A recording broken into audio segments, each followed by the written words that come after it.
April 27th, Saturday, they came here to put flashing up and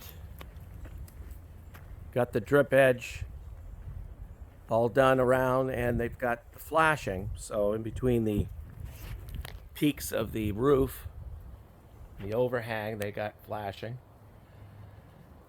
So it came out pretty good.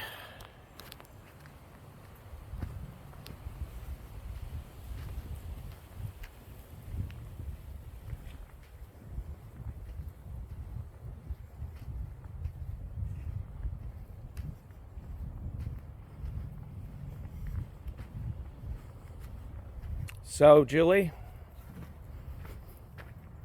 they probably should be putting the roof on during the week. I mean, it came out pretty good overall. Oh, I see what they did today. Oh no, that was. Yeah, they did that yesterday, the other day. They boxed it in. So the original one that was bent is underneath it. So it's never going to be seen. I think so. I think so, Julie.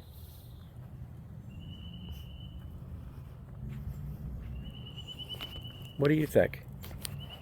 Yeah.